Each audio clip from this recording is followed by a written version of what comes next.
সিদ্ধান্ত দেখুন। হযরতে মুসা আলাইহিস সালাম ফিরাউনের দরবারে আস্তে আস্তে বড় হচ্ছে, একেবারে ফিরাউনের পিতৃস্নেহে, ফিরাউন বাপের মতো ভালো, মানে একেবারে যা যা দরকার সেভাবে ভালোবাসছে। তো একদিন ফিরাউন এভাবে শিরক শিখাচ্ছিল, মুসা আলাইহিস সালাম কোলে বসে এমন জোরে এক থাপ্পড় দিছে, ফিরাউন ভুট হয়ে পড়ছে একেবারে মুসা সহ। এখন ফিরাউন বলে, এই শিশু সন্তান কোনো সাধারণ শিশু সন্তান নয়, এটা আমার সেই শত্রু, যে শত্রু কথা জ্যোতিষী বলছে এটা সেটা হইতে পারে, তলোয়ার বের করছে। এখন আসিয়া বলছেন, না তুমি এটা এভাবে তাকে, এই বাচ্চাটাকে হত্যা করতে পারো না, তুমি নিজে ভুট হয়ে পড়ছো তাই দেখো। না, আমার 5টা আঙ্গুলের ছাপ্পা আমার মুখে।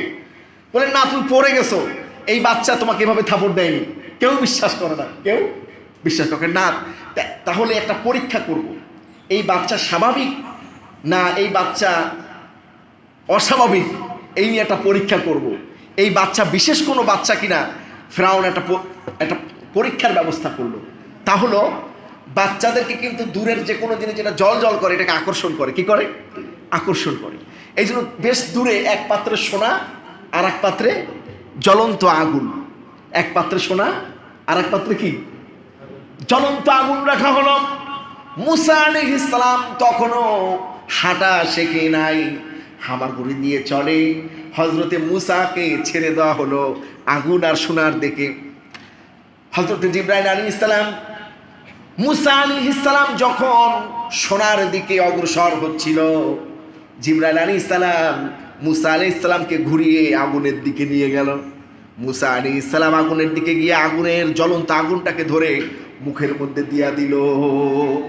ফিরাউন এবার বিশ্বাস করলো, না এটা স্বাভাবিক বাচ্চা, এটা বেশি অস্বাভাবিক কোনো বাচ্চা নয় বা বিশেষ কোনো বাচ্চা নয়।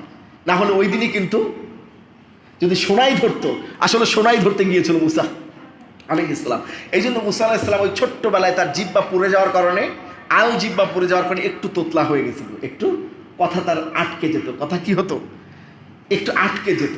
ভাইরা আমার, আল্লাহ পাক এইভাবে মুসা আলাইহিস সালামকে বাঁচালেন। এরপরে মুসা আলাইহিস সালাম যখন অনেক লম্বা ঘটনা, আসলে আশুরার আলোচনা 2-3 মাস লাগে শেষ করতে, কিন্তু এত যদি আশুরার আলোচনা করে আরো অনেক বিষয় থাকে যেগুলোর হক আদায় করতে হয়। এজন্য সংক্ষেপে আমি যে কথাগুলো না বললে নয়, সেই কথাগুলোর উপর আলোচনা করে আমি আমার মূল আলোচনার দিকে অগ্রসর হবো ইনশাআল্লাহ। ভাইরা আমার, বাবাদিন আমার, হযরতে মুসা আলাইহিস সালাম কাল্লা রব্বুল আলামিন আগুনের ওই অগ্নিকুণ্ডলীকে ধরার মাধ্যমে তার জীবনটাকে হেফাজত করলেন। হযরতে মুসা আলাইহিস সালাম প্রাপ্ত বয়স্ক যখন হয়ে গেল, নবুয়ত প্রাপ্তির সময় হয়ে গেল, মুসা আলাইহিস সালাম এবার রাজপ্রাসাদকে ছেড়ে